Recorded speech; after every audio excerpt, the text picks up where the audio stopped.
This Torah class is brought to you by TorahAnytime.com.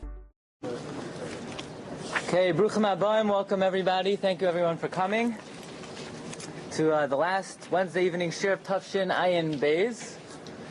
Chazal tell us Hakol Hoylech Achar HaChasam, everything goes after the end.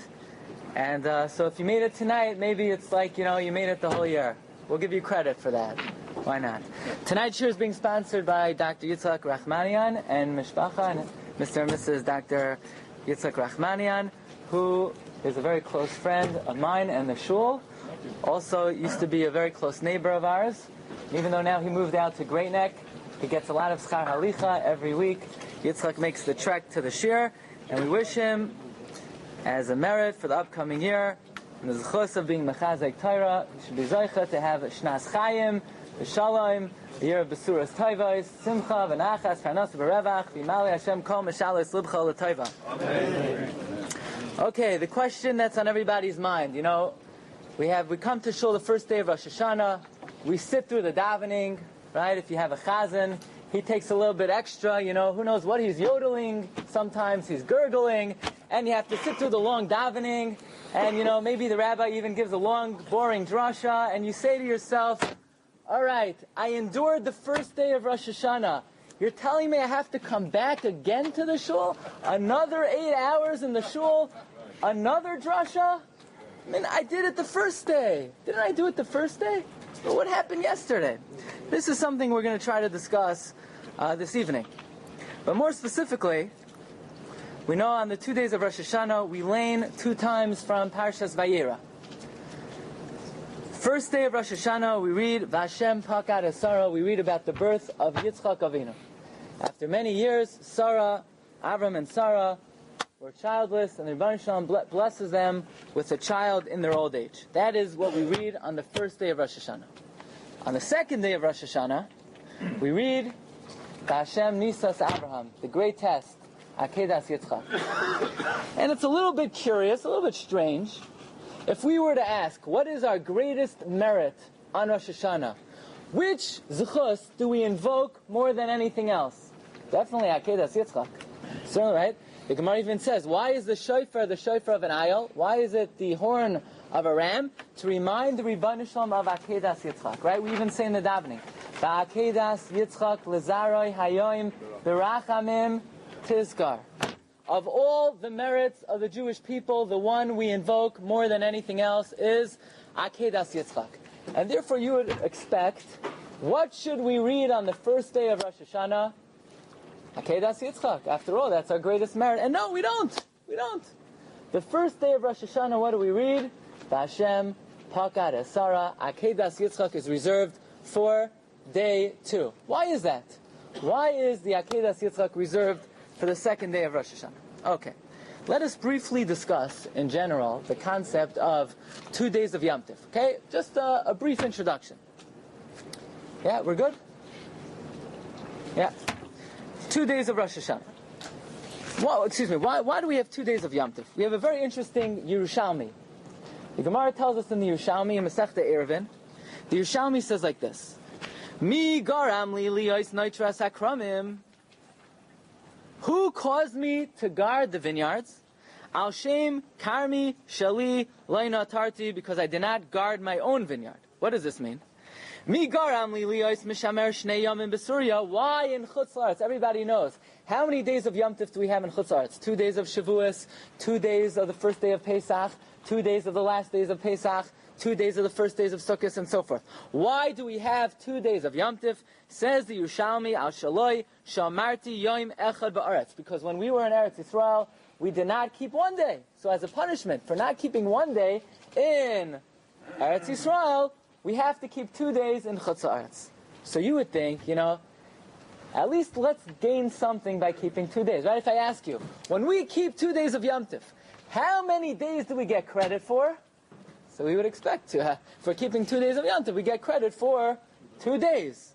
Says the Yerushalmi, Sevura hayisi shani mekabel eschar al shnayim. I would think at least I'm taking off from work for 2 days. I'm not doing what I want to do for 2 days. I would think I'm rewarded for keeping 2 days. Says the Yerushalmi, no. Ve'eni mikabelas schar ella al achas. I only get reward for one day. Hear what's going on? The Yerushalmi says we would expect, if we're keeping 2 days in Chutz Haaretz, we would expect to get 2 days of reward. No, I don't get 2 days of reward. I'm only rewarded for keeping 1 day. How do we understand that? Look, I had to take 2 days off from work. My boss is double angry at me, right? I have to lose 2 days of work. Why do I only get rewarded for 1 day for keeping 2 days of Yom Tov? So, it is said over in the name of the Chassam Sofer. I do not believe it's printed in any of the Svarim of the Chassam Sofer, but there was an article in the Hamar about 5 years ago, written by Rav Moshe Schwerd, somebody who lives in the neighborhood, and he writes like this. He says that he heard in the name of the Chassam Sofer. I don't know how he knows this, but you can ask him. Chassam Sofer supposedly says like this. Chassam Sofer said the Gemara Chas v'Shalom does not mean that a Jew in Chutz La'aretz who keeps 2 days of Yom Tov is only rewarded for 1 day. Certainly, definitely, if we keep 2 days in Chutz La'aretz, we are rewarded for 2 days. But you know what the Gemara means? The Gemara means the following. We would expect imagine a guy sitting in Eretz Yisrael. He's soaking in the Kedusha of, let's say, Pesach or Shavuos. How much Kedusha does he soak in? So I don't know how to measure Kedusha. Maybe you need to get like a gamma ray machine. And imagine how much Kedusha is a guy in Eretz Yisrael soaking in from 1 day of Shavuos. Let's say 100 levels of Kedusha. So then, how much Kedusha are we soaking in over 2 days of Shavuos? We would expect, well, we have 2 days. Each day we could soak in 100 points of Kedusha. In total, 200 points of Kedusha. No. Says the Chassam Sofer, you know what the Gemara means? That even though we're keeping 2 days of Yom Tov in Chutz La'aretz, we're not soaking in double the amount of Kedusha. Being in Chutz La'aretz, we're only able to soak in 100 points of Kedusha. In other words, it takes 2 days of keeping Yom Tov in Chutz La'aretz to soak in the same amount of Kedusha that it takes a guy in Eretz Yisrael to soak in after 1 day. Supposedly, this is what the Chassam Sofer says, and Chassam Sofer explained this is the meaning of the pasuk. Karasi lame ahavai hema rimuni. The pasuk said like this: I called my friends, they duped me, they tricked me. Who are our best friends? The rabbis. Yeah, you didn't think that, right? The rabbis are our best friends. And they tricked me. Why? Because they told me to keep 2 days of Yom Tov. I'm thinking if I'm keeping 2 days, I'm soaking in double the amount of Kedusha, but they tricked me. Because I have to keep 2 days in order just to get 1 day's worth of Kedusha. Okay. So Rabbi said, this evening, we're not going to discuss the halachic reasons of 2 days of Yom Tov. To understand that, you need to learn Masechta Rosh Hashanah, Masechta Beya. We keep 2 days of Yom Tov because of Sveika D'Yoyma. People in the outlying areas would not be informed of the proper date of Yom Tov, and they may be a day off, so therefore we keep 2 days out of doubt, and even though nowadays we're no longer in doubt, we apply the rule, minhag avoseinu biyadenu. But tonight we're not going to explain the halachic reason for 2 days of Yom Tov. We want to explain the philosophical reason of 2 days of Yom Tov, especially when it comes to the Yom Tov of Rosh Hashanah. By the way, just to throw out there for your no, probably not. There are two opinions. We're not going to get into that. By the way, I just want to throw out for your enjoyment. You could think about this. When Mashiach comes, how many days of Yom Tov are there going to be? One, right? Wrong. At least not according to the Chassam Sofer. Chassam Sofer writes in the Drashos in a number of places that when Mashiach comes, you know how many days of Yom Tov we're going to have? 2 days. Why 2 days? He says the following. He says the same way, what do we call the first month of the year? Do we call it Chodesh HaRishon, like the Torah says? What do we call the second month of the year? Do we call it Chodesh HaSheni, like the Torah says? No. We, for some reason, do not follow what the Torah says, right? The Torah says, the first month we should call the first month, the second month the second. We don't do that. We call Nisan, Iyar, Sivan, Tammuz. Why do we do that? That's not what the Torah says. The Torah says 1, 2, 3, 4. So, the Ramban writes in Parshas Boy that because God took us out of Bavel, and we always want to remember that God took us out of Bavel, so to commemorate that, we maintain the names, the Babylonian, Persian names of the calendar, so that for all time we remember God didn't just take us out of Egypt, He took us out of Bavel as well. Therefore, says the Chassam Sofer, when Mashiach comes, in order to remember that God took us out of the present galus that we're in today, how are we going to remember that? Yeah, if you keep 2 days of Yom Tov, like we kept in galus for thousands of years, that will always remind us that Hashem took us out of galus. Okay, this is what the Chassam Sofer writes. Again, not the topic of this evening's share. What we would like to discuss this evening is, could someone please tell me, we come to Shul, the first day of Rosh Hashanah, right?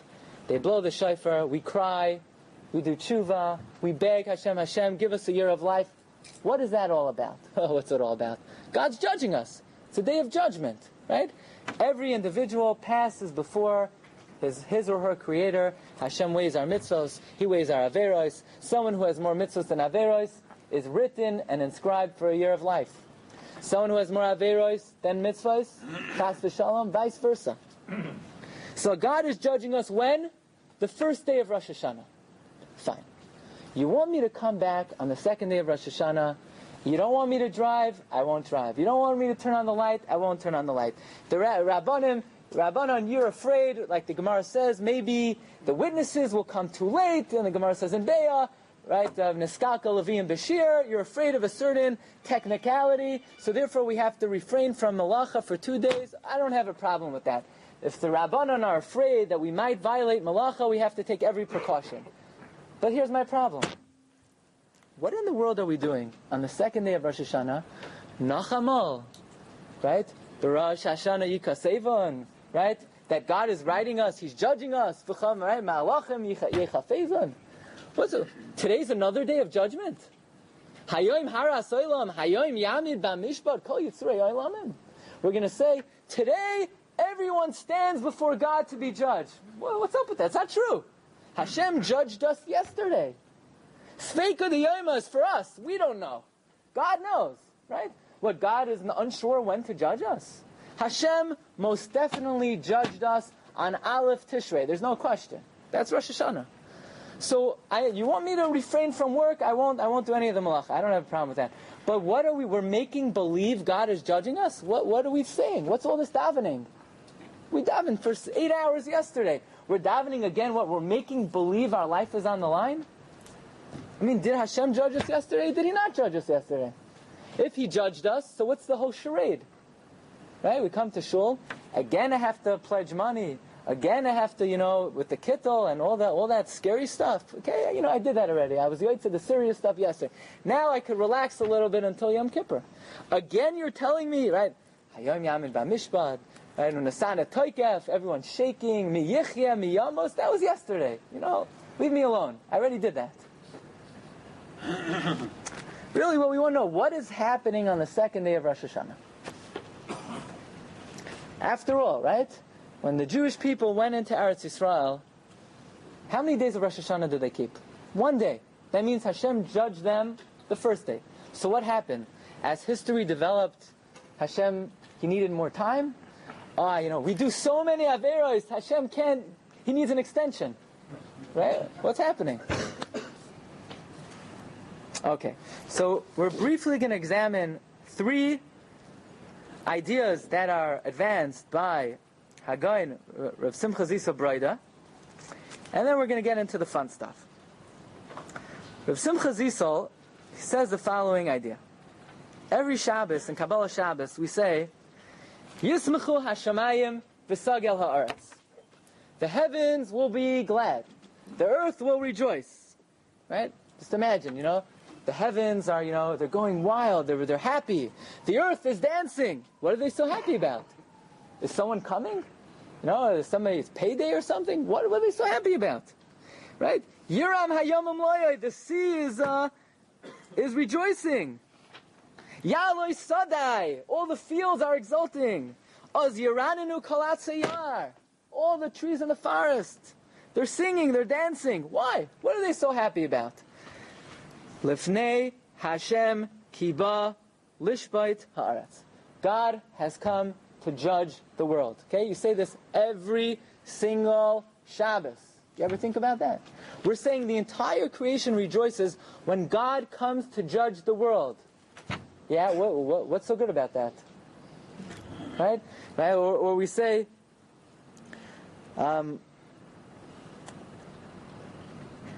Naharei simcha uchaf, right? The rivers are clapping their hands. Why? Because God is coming to judge the land. I mean, if I was a river and God was coming to judge me, start flowing the other way. No, the rivers, they start clapping their hands. What are they so happy about? So, Reb Simcha Zissel says the following. He says, regarding the mitzvah of counting Klal Yisrael, in Bamidbar, every Jew passes before Moshe Rabbeinu and Aaron HaKohen, and they count every single Jew. And the Ramban wants to know, what's the reason for this mitzvah? So Ramban says like this. If a Jewish person could pass before Moshe Rabbeinu, and Moshe could just merely lay his eyes on this Yid, look at him, see him, say Shalom Aleichem, think about him, just for one moment. Do you know what it means for a Moshe Rabbeinu to pay attention to you for one moment? Says Ramban, that is a zechus for Chaim and Bracha. Right? Imagine, people think, why should I go to Reb Chaim Kanievsky? What's he going to say to me already? Bracha v'hatzlacha. That's the most you're going to get him. No. For Reb Chaim Kanievsky, if he merely, right, I once had a zechus, I went to Rabbi Yashiv, Zechat Tzag Bracha, and he told me, Bracha v'hatzlacha. All right, Bracha. You know what it is? If Rabbi Yashiv lays his eyes on you for one moment, and through it, this Kadosh V'Tar, he thinks about you for 1 second, who knows what kind of zchus it is? That's what the Ramban says. For Moshe Rabbeinu to take a look at a Yid for one moment, to think about him, pay attention to him, that is such a tremendous zchus. Says Reb Simcha Zissel, so imagine what a zchus it is if you could pass in front of Hashem, and Hashem could look at you, pay a little bit extra attention to you, focus on you for 1 more second. Imagine what a tremendous bracha that could bring for Chaim, for bracha. So therefore, Reb Simcha Zissel says, if we could just have 1 more day where we walk in front of God, v'chol boi olam oivrim lefan of kivnei maraim, despite how scary it is, it's a tremendous bracha, tremendous chus for the Creator of the universe to shine His face on you for 1 brief millisecond. Who knows what kind of merit that could bring? That's the concept of the second day of Rosh Hashanah. It's 1 more opportunity for God to shine His countenance upon you. Rav Simcha Zissel continues. Imagine like this. Imagine a guy who, he comes into Rosh Hashanah, 501 mitzvos, 500 averos. What will his verdict be? Chaim, life. That's what the Gemara says. A year of life. Chas v'shalom, he comes into Rosh Hashanah. 500 mitzvos, 501 averos. What's the verdict? Misa, death. The Ran asks, but we see tzaddikim die and Rishoyim live? This is a very important answer. Rav Itzel Petterberg writes, there are exceptions, but for the most part, the tzaddikim live and the Rishoyim die. What are you talking about? Just listen, watch the news. Rak be'einecha sabir v'shilumas Rishoyim tira. When you hear some maniac dies of drug overdose, that's what the Rishoyim die. They kill themselves, whatever it is. For the most part, says Rav Itzela, the world follows the Rambam. The Rishoyim die, the tzaddikim live. There are exceptions. What if you're 50-50? What if you come into Rosh Hashanah 500 mitzvahs, 500 averos? What's the verdict? We call you, right, you're a Beinani. You're an average guy. We give you a chance. You could do Teshuva by Yom Kippur, right? So what if this Beinani, 500 mitzvahs, 500 averos, as soon as Rosh Hashanah is over, he does Teshuva on Som Gedalia the day after Rosh Hashanah? What happens to him? He has to wait until Yom Kippur for God to give him the Chaim. What do you mean? But he did Teshuva right after Rosh Hashanah? No. The ledger isn't open after Rosh Hashanah. The ledger is open Rosh Hashanah. The ledger is open Yom Kippur. If you do Teshuva in between, okay, God will wait till Yom Kippur to accept your Teshuva. You're going to have to wait in the court for 8-9 days until the decision is made. Says Reb Simcha Zissel, but now that we have a second day of Rosh Hashanah, if you do Teshuva on the second day of Rosh Hashanah, you don't have to wait till Yom Kippur to get Chaim. You could get Chaim already the second day of Rosh Hashanah. Or, he says, what about a guy who comes the first day of Rosh Hashanah, 500 mitzvahs, 500 averos? And then Tzom Gedalia, he does one more mitzvah.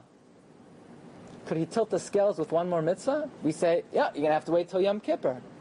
Says Rav Simcha Zisel, we'll give you one extra day of Rosh Hashanah. If you were equal 50-50 on the first day and you do an extra mitzvah on the second day, you could tilt the scales on the second day of Rosh Hashanah. Okay, these are three ideas to think about, three advantages of having the second day of Rosh Hashanah. But now we come to the fun part. Look at number 6. One of the classic works of the laws of the Yom Naram is the Mateh Efraim. The Mishnah Brura Kemat quotes Mateh Efraim on every page when it comes to Hilchos Yom Naram and Daled Minim. The Mateh Efraim was written by Rabbi Efraim Zalman Margolis, a contemporary of the Chassam Sofer. He was a very wealthy man, and actually the Chassam Sofer thinks of Rabbi Efraim Zalman Margolis in the highest terms. In fact, in one Shuva, Chassam Sofer writes the following to Rabbi Efraim Zalman Margolis. He says, Ashrei kahal adoscha. Fortunate is your shul, is your kihila, shekacha lahem, that they have the merit, lehanois miziv shchinascha, to take in the splendor of your shchina. Okay? Rabbi Efraim Zalman Margolis. He writes the following. Noihagin, livkais, ulahayrid, demais, betfilas, Rosh Hashanah v'Yom Kippur. The custom is to cry and to let out tears during the davening on Rosh Hashanah and Yom Kippur. That's the custom. That's the custom. You cry during the tefillah of Rosh Hashanah and Yom Kippur, even if it falls out on Shabbos. Now listen to this. He has very strong words. Umi she'ein bechia noifeles olav b'yamim ha'ela. Anyone who cannot muster tears during the tefillahs of Rosh Hashanah and Yom Kippur, Hu hayra she'ein nishmasai haguna ushlema, it shows there's something wrong with his soul.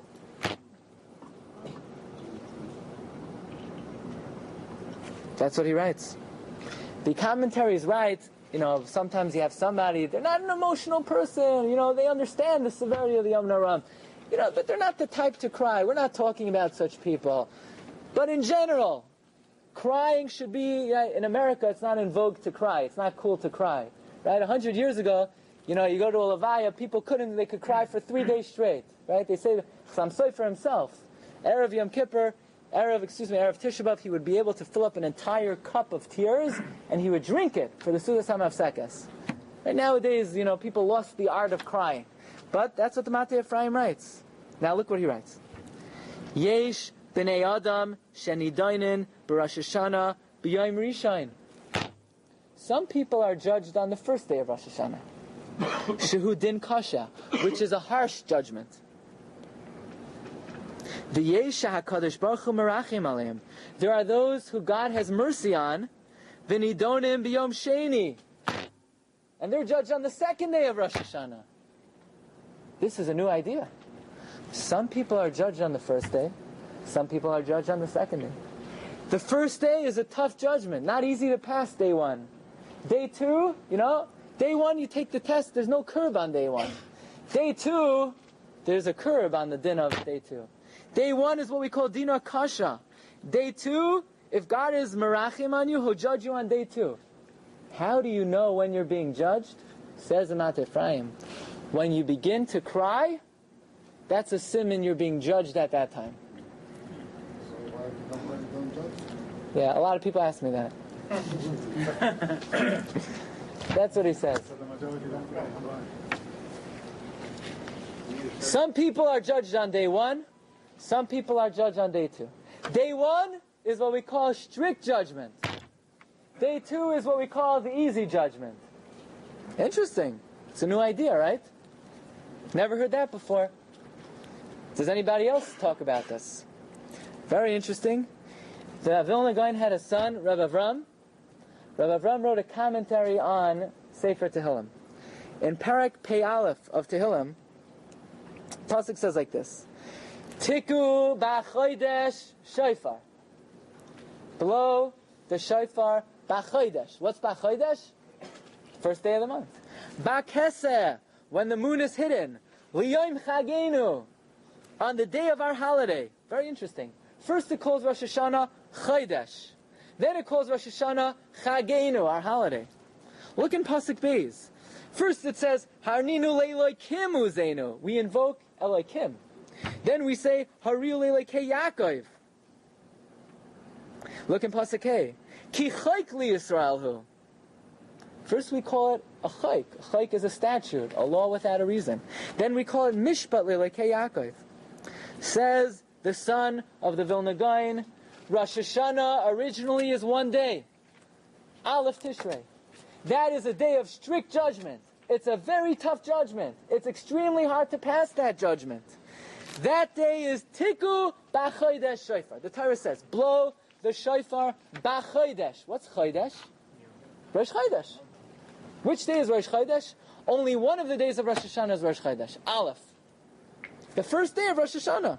Tiku B'Chodesh Shofar. But that's a tough day. That's a very tough day. We don't want to have to face that day. So it's almost as if we're asking God, God, give us a second chance. Give us one more day. You know what? Even though you told us to blow the shofar, Tiku B'Chodesh on the first day of the month, Ba'Keseh. But there's a day that the moon is still hidden. What day is the moon still hidden? The second day of the month. On the second day of the month, that's Chagenu. That's our Yom Tov. That's the Yom Tov, not that God told us. God never told us to keep the second day. The Chachamim told us to keep the second day. The second day is Chagenu.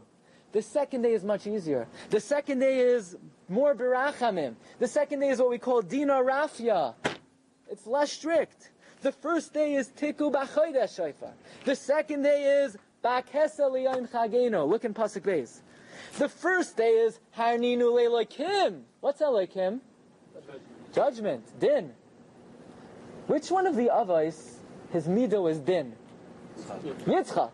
The first day represents Yitzchak Avinu. Harninu le'Elokim.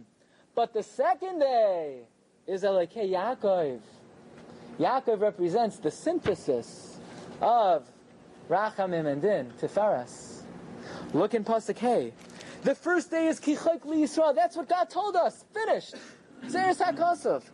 The second day is Mishpat le'Elokei Yaakov. This is the concept that the Mateh Efraim is telling us about, and Rabbi Avram ben Hagra, if you look very carefully, he says,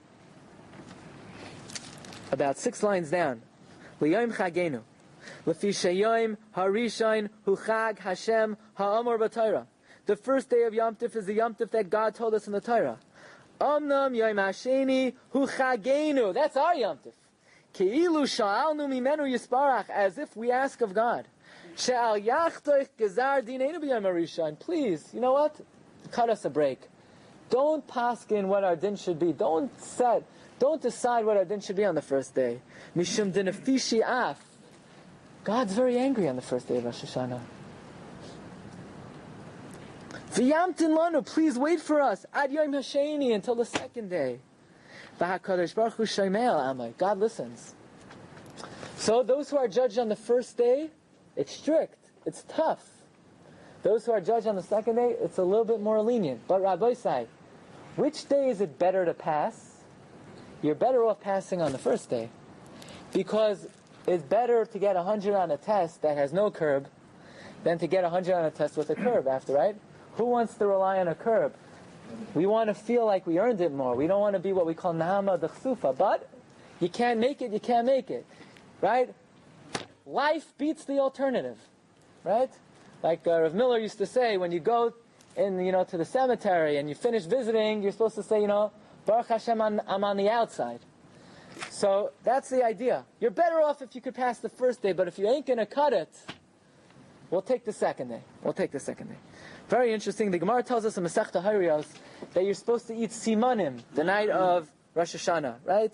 We eat the different things, the apple, the pomegranate, the dates, the fenugreek, whatever fenugreek is, I have no idea, right? The gourds and the all those other English things that we don't even, right?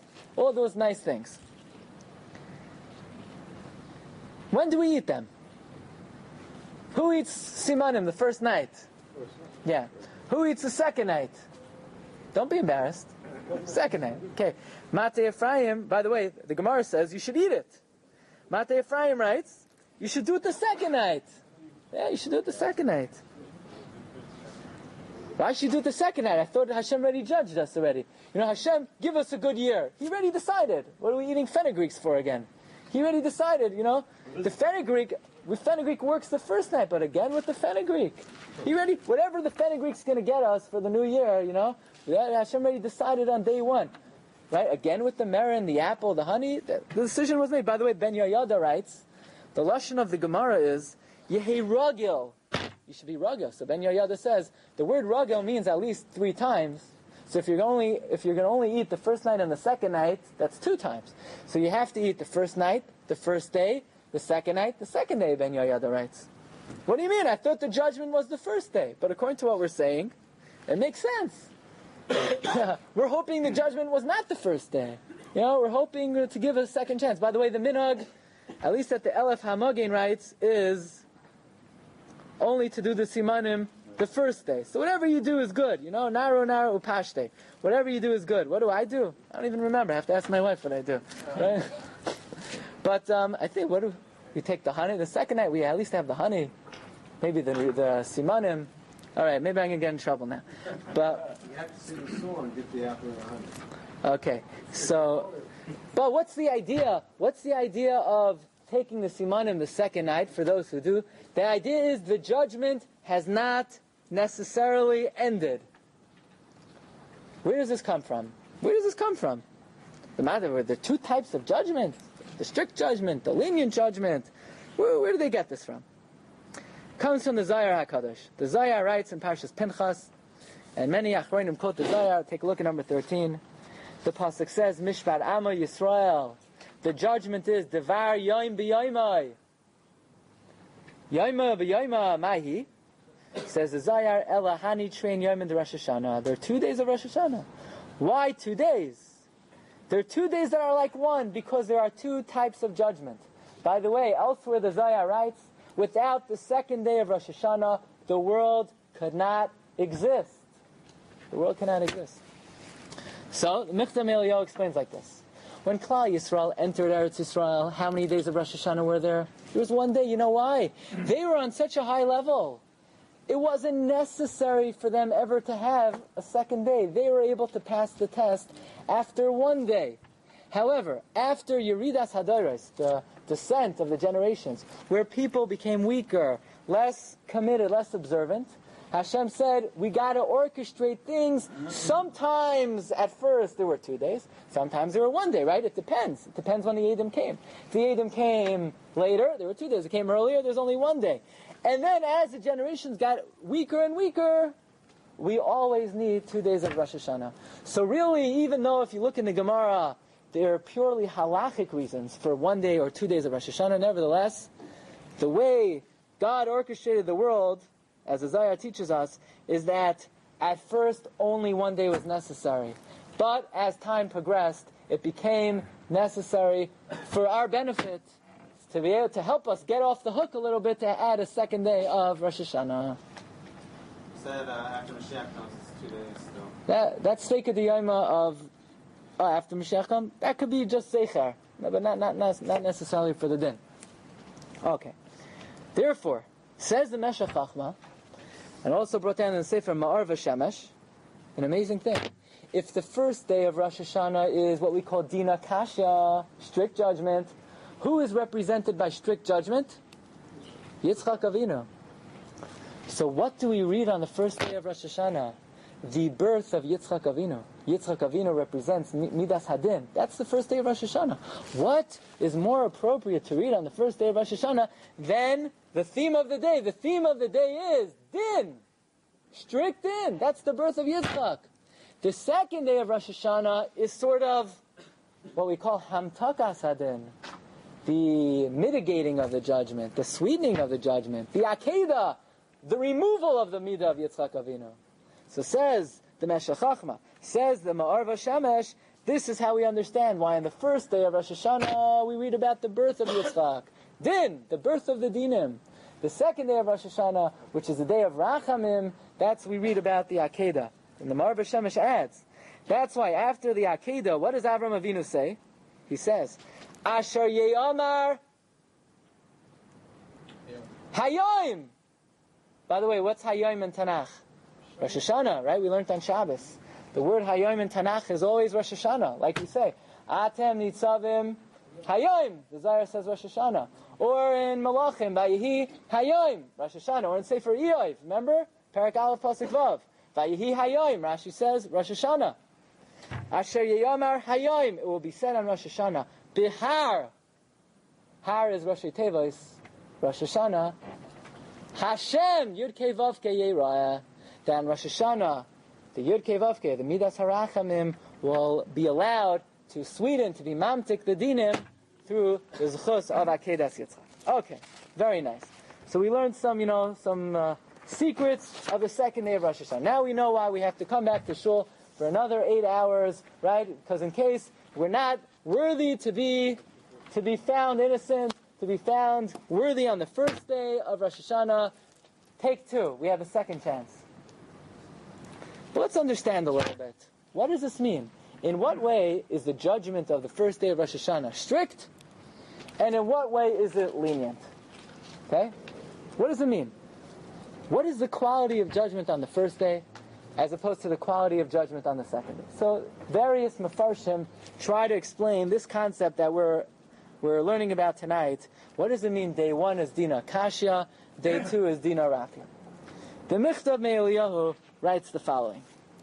He says like this. Day 1 is strict judgment. You take the guy, you put him on the scales, you put all the mitzvahs on the scale, mitzvahs on one side, averos on the other side, tzaddik or rasha. What does he have more? Mitzvahs or averos? More mitzvahs? Chaim. More averos?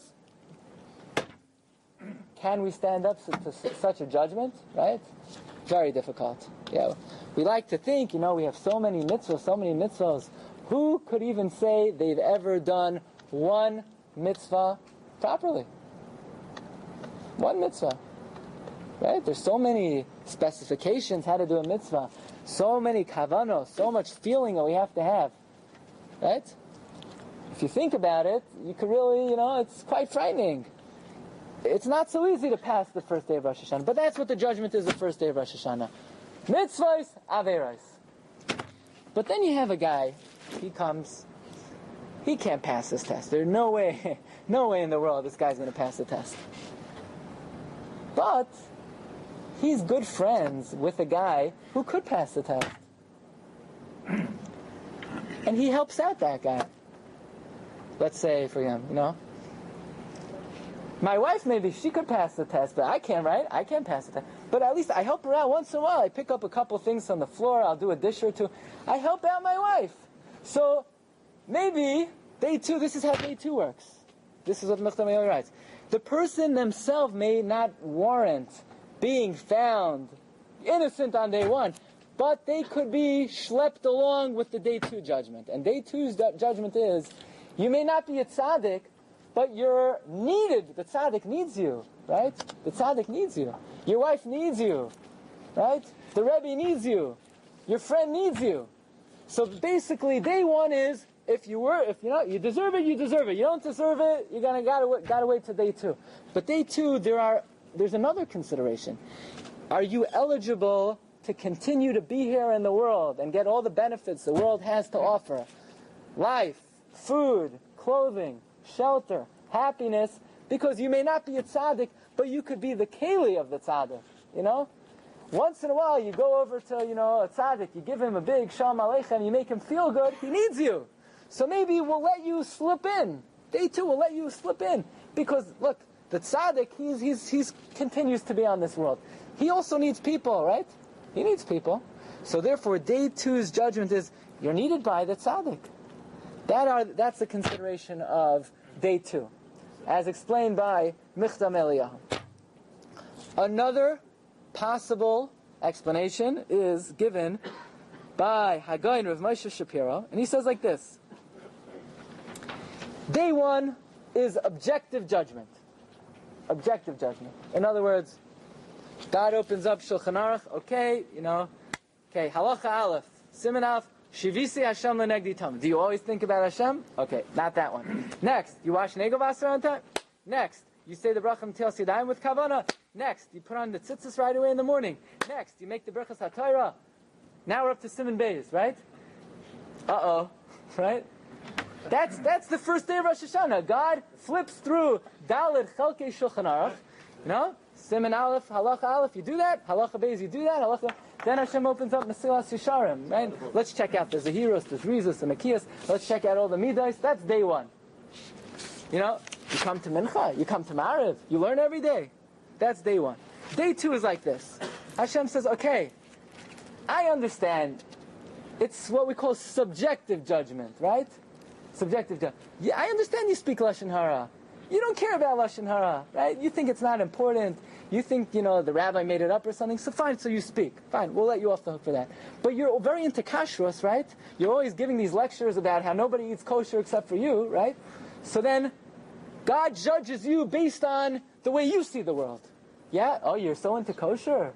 So why yesterday you went to a restaurant, you saw what the way that mashgiach looked, right? You wouldn't trust him for anything, and you're eating his food, right? Here's the other guy, yeah? There are no honest people in the world anymore. No honest people in the world. So why yesterday, when they asked you a question, where were you? You made up some bula maisa. So the day two is what we call subjective judgment. The way you look at the world, the way you see other people, right? You're very into, halachas of, right? Everybody has their special halachas that they're into, right? Yeah. Right? Something you're very into talking about davening, right? You're so into talking about. So then, what are you talking yourself for, right? That's what we call subjective judgment. Objective judgment is God goes through Dalet Chelkei Shulchan Aruch, whether you're machshav it, you're not machshav it, whether you know about it, you don't know about it. That's objective judgment. That's day one. Day one is very hard to pass. Day two is, this is the suggestion of Rav Moshe Shver, day two is what we call subjective judgment. We judge you based on the way you judge others. Do you yourself match up to what you expect from other people?